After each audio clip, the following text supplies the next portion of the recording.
think Mr. Turner is on with us. Somewhere.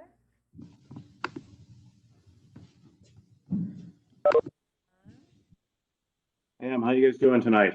Hi, there you are. Mm-hmm. So, Mr. Turner, you teach emergency medical services out of Kenton. Correct. Fantastic. And I'm going to say right away that there's only one EMS class, correct? Correct. Well, look at that. So that's another one. If you guys are interested in EMS, that you're going to want to sign up for a little earlier than later because there's only one junior class. So it's really, really popular and you want to make sure you get a seat. But other than that, Mr. Turner, welcome. Can you give us like an overview of the emergency medical service program? Sure. So I think the best way to start about it is kind of like what the two goals of the program would be.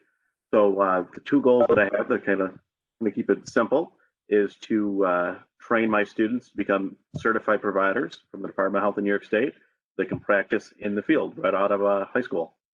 That's one major goal. And the other goal is to prep them to go on to get higher education in the field for emergency medical services. So when students leave my program, they'll have a New York State certification to be an EMT.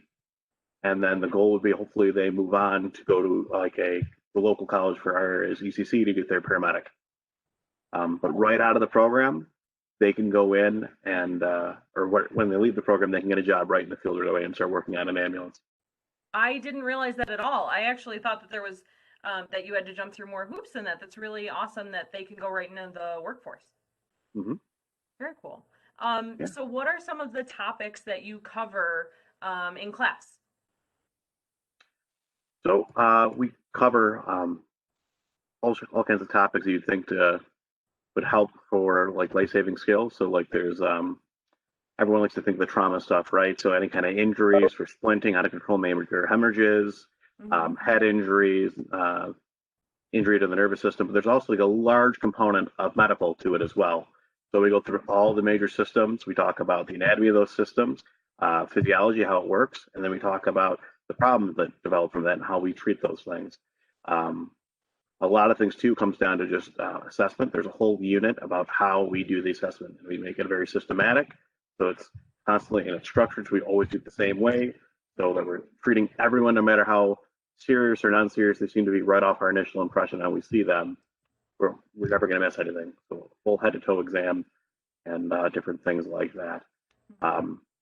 There's a lot of components too, like people don't think about, like communication skills and ethics, medical terminology, and then like a lot of other aspects of it, like incident command, because naturally when you're on these emergency scenes, you don't have a big brother there to tell you what to do all the time. So you have to actually take on leadership roles yourself.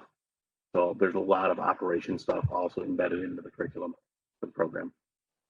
Yeah, and I'm sure decision making is definitely something that you focus on a whole lot. Mm-hmm. Yeah. So what does your junior year look a little different than your senior year for your class? Sure. Yeah. So the way we have it broken down is actually they can leave the program with 2 New York State certifications. The first year they get a CFR certification, stands for Certified First Responder. So that won't let them really work on an ambulance so much. But if they want to join a volunteer fire department, that would be a certification they can use. And they can also use that to get other jobs, like maybe working at a summer camp over the summer.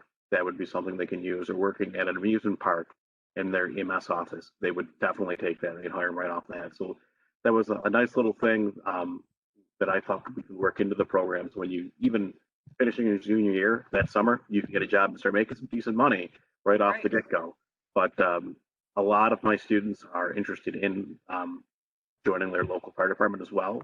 So right away, finishing the junior year, they can start treating patients and be a great asset to their community. That's a shorter program by the New York State Department of Health. That's only 6 months. So the first month, we just focused on a lot of stuff where I call it college prep work. So we did a month and a half of anatomy and physiology, like when we're real detailed in the processes. A lot of the stuff I'm actually teaching the paramedic curriculum to kind of help them if they want to go that way. They have a lot of the knowledge already. We did a lot of units on medical terminology and anatomical positioning and movement and just getting to speech more about like medical terms and stuff.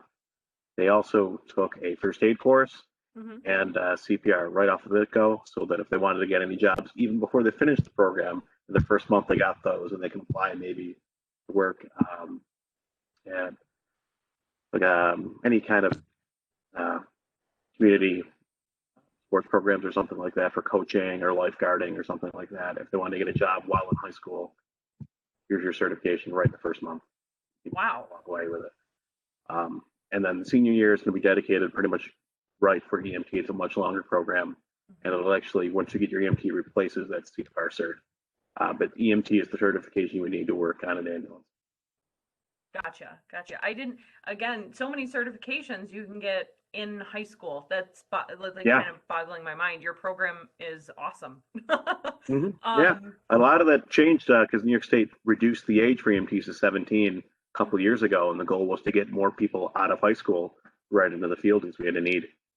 Yeah, and even if you don't want to go into, to be an EMT for your career, these are like important life lessons to know. Like knowing CPR and being certified in CPR is never going to be a bad thing. Like also, bleeding control is now huge, obviously. Really? Oh yeah. Well, I mean, especially unfortunately because of the shooting things that keep happening, but stopping the bleed, it doesn't always have to be shooting things. Accidental injuries happen all the time, and there's a lot of things people can do at their house without calling 911 first. They can really save lives before first responders get there. So bleeding control can be very, very beneficial, especially if you do a lot of camping or you're just working around your house, a lot of job projects. Like those skills can be used for a lot of things. Or if you do anything dangerous, I'm just thinking like construction worker or anything, even like mechanics, things like that. Got it. We already have a question for you. I'm going to pepper it in. What kinds of courses are useful in preparation for this program? So what's a good background to have coming in as a junior? Really just any kind of just general knowledge stuff. There's nothing. I'll give them all the keys that they need. They don't need a lot of extra work. Having a good background in math always will help. But if they don't have that, we do a lot of math in it as well, and it's like medical kind of math. So a lot of conversions from inches and feet to milliliters, or weight really based pounds into kilograms, because a lot of medicine is done in the metric system. So math skills help a lot. English skills help, but we do teach that into the course as well. Got it. So you can just come in with a blank slate, it sounds like. Yeah. That's fantastic. And really opens a lot of doors for students that are interested. So, when kids are at their homeschool, a project might look like, I keep saying, a book report or like a packet or like a diorama. What does a project or an assignment look like for your program for EMS? So we don't really do a lot of projects so much, but assignments. The structure of my class mostly is we'll do a presentation on the system. We'll talk about the problems, and then you do like multiple choice questions or maybe just an open-ended question about what we talked about. A lot of the things I like to do is to lead into the next thing and make them critical think. Because the way the human body works, like everything is connected. So maybe you'll learn this concept once, and then we learn a little bit more detail about the system later on. Well, use problem-solving skills, see how they relate, or how do you think we can do that? A lot of the interventions, a lot of the treatments we'll talk about too, it's more critical thinking is very important. There's not one way to do everything, and you always will learn and better yourself. So I encourage them to make mistakes, especially when we do a lot of patient assessments in class, and people get a little timid. They want to, they don't want to say anything. They don't want to be wrong. It's like, no, be wrong. This is where we want to make mistakes, and like sometimes on purpose. I'll mess with them in a way that like, oh, you did this. If they're wrong, you killed this person or whatever. Or like the situation will get worse, and you watch them panic, and it's good though because you want to panic now where there's not a real patient and not in the field. And I teach a lot at the college level, and I always hit the same thing with them, but it works for that because you want to engage them and get them to really feel what it would be like. Because sometimes it's just you and one other person, and you're going to manage this patient. So you want to jump and make those mistakes and think about it. But the best way is is to learn from mistakes. You know. Oh, absolutely. And like you said, when there isn't a life on the line, that's the best time to learn. Yeah. Yeah. Um, so when you do like assessments, I'm assuming that the students do them on each other as if they were in a car accident or something like that. What kind Mhm. of equipment do you guys get to use in your classroom? Sure. So I have a large amount of supplies right now, and it keeps growing. I get a lot of donations from fire companies around the area. Hmm. I'm a fireman myself, and I would show you guys, but unfortunately, I'm in a quarantine right now, so I couldn't be in Oh my no. classroom tonight. But next Monday, Sorry, I'll Mr. have that. Turner. But we have a stretcher and a full body mannequin. They can do assessments on that. We have a chair to carry people up and down the stairs, and the goal is eventually to make some kind of obstacle course in my classroom too. I kind of got goals for where we can grow with it because lifting and moving is a unit in the course, and we want to make sure when we're moving people, we're moving them safely. A lot. It's actually the number one injury, number two actually, besides MBAs for EMS providers, how they get injured in the field is from poor lifting techniques. So there's a lot of hands on that. But we have like suction units, oxygen cylinders, breathing apparatus for that, BVM, so we can actually bag for patients. We have a whole bag, multiple bags of bleeding control stuff and splints and neck braces, blood pressure cuffs, pulse oximeters, stethoscopes, that type of thing. We actually do have some medications and stuff like that, so they can see what real drugs look like. Obviously, that's done really safely Yes. and locked up, so they can't get that when they're not there. But syringes and stuff like that, because EMTs can't actually inject drugs in people's bodies, so they got to learn those skills as well. Well, and I'm sure trying to assess the scene, right? If someone's unconscious, you want to see what's around and be able to Hmm. recognize what it is, right? This is Yeah. just me. This is me guessing. I'm a cosmetologist, so I don't know.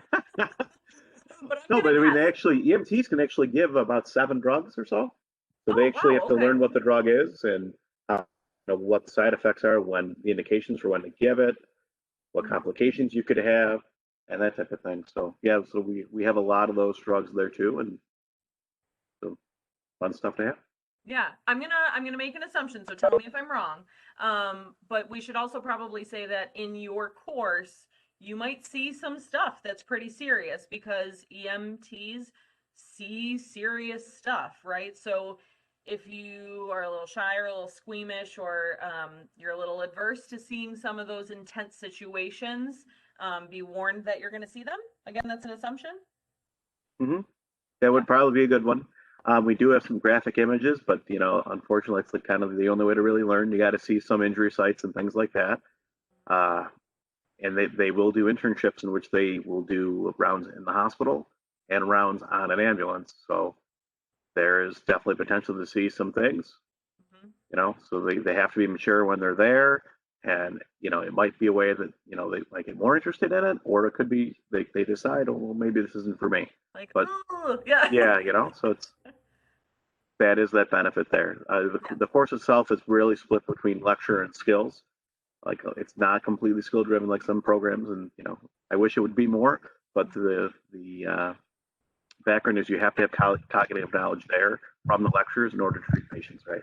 They both Right. work hand in hand. Psychomotor skills are very important, and they got to be good at that. But there's a good amount of lecture, and in those lectures, we do videos and stuff like that. And you might see some graphic images, obviously, in there. Yeah. Or sometimes there's going to be some graphic languages, especially when we have a whole lesson on mental health and stuff, and you have to be ready to treat those patients and how they might react in society, and how you can be mentally tough from that and don't rise to the occasion. You kind of got to keep yourself level and not be emotional from that. There's mental health has actually been growing in, I should say mental resiliency has been growing in the field Oh, I as like that we're trying phrase. to stop. Yeah, we're trying to stop burnout for providers. Yeah. So Um, I guess I didn't really think about that because EMT in my mind, they're in the ambulance, they have the oxygen, they have the fluids, they have everything that they need to save you. But mental health, my gosh, that's a huge piece of that, not just for patients, but like you said, for the people providing services because as we're talking about, you see a lot of stuff and experience a lot. Yeah, I didn't even think about that. So I'm really thrilled that that's part of your curriculum for the students. yeah, Um, yeah, that's really cool. I also didn't realize that the students get to do, is it almost like a ride along in an ambulance? yep, Yep. Part of the health department's course mandates that they do hours on both an ambulance and an ER. Ambulance, it just gives them two perspectives. So the ambulance side, you kind of see what you'll be doing more. Sure. But in the ER, you get to see more long-term care, and you get obviously a larger volume of patients to look at. And everyone's experience gets to be a little different, unfortunately, depending on what hospital they go to. But sometimes a doctor will just shadow that person. You'll just follow them around, go from room to room and see a lot of good patients. Sometimes you'll go with a certain nurse and you'll just go to them. Or sometimes you just get to explore the ER yourself, and anything you want to pop into, they'll let you go do and do some procedures. In the first year of that program, the juniors, there'll be a lot more watching than doing skills. In the second year, definitely a lot. They want you to go in and do blood pressures on real people. They want you, if there is somebody bleeding, you can do that. Or if you want to do suctioning, or if you want to do CPR on a real person, that's the time you got to do it. You don't want the first time you're ever going to do that to be when you have your job, right? Right. It's got to be during the course as well. This is not, I shouldn't say the word got to be. It's hopefully you get the opportunity. You can't guarantee what kind of patients you'll get. I know from my EMT experience when I took it back when I was 18, I didn't really have any good, crazy patient calls. But when I'm from my paramedic, and did a lot more, you see a lot more stuff. Right. And it's a double-edged sword, right? Like, you want to learn and you want those things to happen, but at the same time, you don't want those things to happen to people. It's like, well, it's like being a fireman. It's like saying that you don't want houses to burn down, but certainly fire departments love when things burn down. right. A lot of fun for everyone. Exactly. Like, oh, good, we get to go to work now. Oh Yeah. no, we get to go to work now. Yeah. So we have another question. Like, what other areas could a person work in, besides like an ambulance and careers in the military, in a hospital, private medical practice? Where can your class kind of take people in the future? Sure. Something like that. I kind of prepped some things for that. Look at that. So I want to start with first just saying the field. I kind of broke it down into primary jobs and secondary jobs. So primary jobs, I would call like working on an ambulance itself, or firefighters. Most paid fire departments require some kind of EMS certification. There are first responders, so like all the Buffalo Fire Department, mandate that they're EMTs. Niagara Falls Fire Department, it's a paid department, mandate that they are EMTs. City of Tonawanda mandates that their EMTs are higher. A lot of them are paramedics. Same thing with the city of Lackawanna and the city of Lockport, and that's just in our area. But if they were interested in being a firefighter somewhere else in the world, almost guaranteed that they probably need some kind of EMS certification. Now, this is a New York State certification they'll get, but I'll give them the opportunity to take it for national, and that national one, they have to apply to every state to practice. Which, if you take the course, you just submit the application. Most states generally approve it. New York State recently, New York State's always difficult. New York State recently joined the national curriculum with every other state. So now there's reciprocity all the states. So those are what I would call primary jobs. I've seen also EMS providers are usually with some kind of special events as well. So like the Tough Mudder that comes around, they have EMTs that tour with that thing, and you just go to every single venue, or any kind of musical concert. There's EMTs there, and if you get in with one of those special event companies or promoters, you would just be the EMS liaison traveling around the country doing that. So that's kind of really be like, cool. Yeah, you wouldn't think it, but that's there too. And there's a growing demand in our field in New York State. So I have stats from 2016. I'm on a council for the reason, so I was able to get this stuff. But back 4 years ago, there's only 40,000 EMTs in the entire state, which is drastically low. All of New York State? All of New York State. And more shocking, the number for paramedics, there's only 7,000 in all of New York State. So we are a field, the entire state. And that's back 4 years ago. I know I'm an interviewer. I'm trying to keep my composure. That seems insanely low. Yeah. Wow. Yeah, so we desperately need more. And I'm sure people have seen news stories where certain companies get bashed, and it's not the company's fault. We just don't have providers in the field. We can't put enough out. Unfortunately, call volume has gone up, and there hasn't been a lot of people to replace those things. So I know people that I'm going to get to the secondary jobs in a minute, but there is totally tons of jobs open, especially if you get to paramedic. That's pretty much a gold standard card. Even if you did bad at a job, and I'm trying to encourage bad behavior, but the running joke's always fun. Once you get that card, you're golden for life. You can pretty much go to any ambulance company because there's desperate need of paramedics. You'd have to really do something wrong to not get hired at the next company. Got it. For primary jobs, like I said, great need. Secondary jobs, police officers, like the sheriffs have EMS division team. Both Niagara County and Erie County use EMTs or paramedics on their SWAT team. So you're not actually a police officer. They call it a peace officer, PACE. Oh, okay, yeah. And usually they pay you on like an on-call basis for that. So it's a good secondary gig if you want. And anytime the SWAT team gets deployed, they need you guys to go with them, and then they do all the training with the SWAT team all the time and the drills. And they pay for all that. That's cool. But I've seen EMTs and park rangers too, because especially like not much in New York State, but like if you go to big national parks, there's no hospital nearby, so they want the park rangers to be certified so that if you need help, they come, they can treat you there too, and they're part of that response. Holiday Valley has EMTs that they pay on site all the time, any kind of big parks like that. But COVID has actually kind of helped our industry, and it's going to be kind of interesting what might happen here, because just recently EMTs are now being used to do all the COVID testing. That wasn't a thing before. Paramedics are now being used as phlebotomists.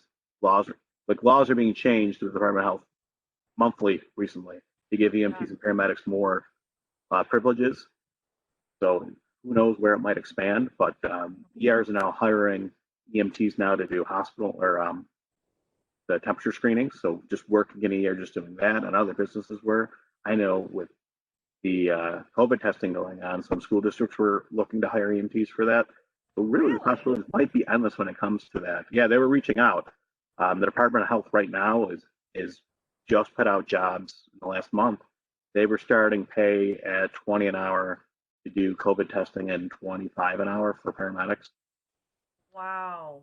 And I know that in their budget plan, they're looking to make those full-time positions. So the county Department of Health is kind of learning that they can use us to do a lot more things than just take annual calls.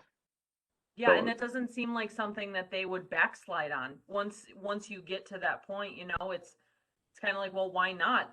If they're skilled in this way, let's keep it going. So that need is huge then. But like, again, it's that like, oh, I wish we weren't in a pandemic, but it's good for paramedics kind of thing. Yeah. It's where a lot of us came from, actually. The EMS industry came from the Vietnam War and World War I. That's the history of it. It came from, how do we get these people to go to get care right away? Like helicopter medicine, all of that, especially back in the 60s, started from Vietnam and MASH and that type of thing. And they then brought it back to the States to make it domestic. Okay, we've always developed from crisis. I keep saying that I keep learning more from these talks than I ever thought I would. Mm-hmm. That's fascinating to me. So do you cover kind of the history too in your class? Yeah, there's a little bit of that as well, part of the curriculum. Very cool. But some other jobs too, I'd throw it in would be like ER technicians. So like the assistants in the ER, I've seen EMS providers get hired there, doctor offices, home care. You can go in the education side, like what I'm doing now. That's an industry that keeps growing because their certs aren't good for life. We always have to take continuing education courses.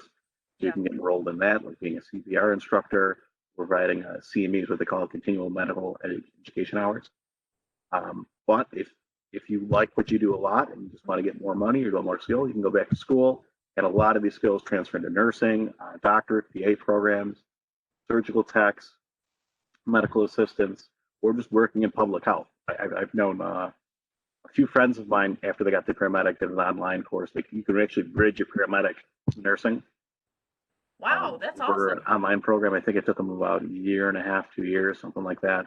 So he never actually had to go to class and just got his nursing degree, and he got a bachelor's in it. Wow. So there's things for that. Obviously, doctors of PA, you got to go back to school for that, but you get a lot of the knowledge and the skills, and you kind of get a leg up on everyone else in the program because you were doing these skills for a long time, and they're just learning it. And doing it hands-on, no less. Yeah, on real patients, and still doing it hands-on. Where a nursing, they might take like a week to learn blood pressures, like you've mastered it already. Right. And you're very proficient in those skills. So a lot of the hands-on, you'll get, obviously, I'm not going to say a nurse and doctor PA have a lot more cognitive knowledge than I'll ever teach in my program, just because like they need to go very deep in anatomy and all those things.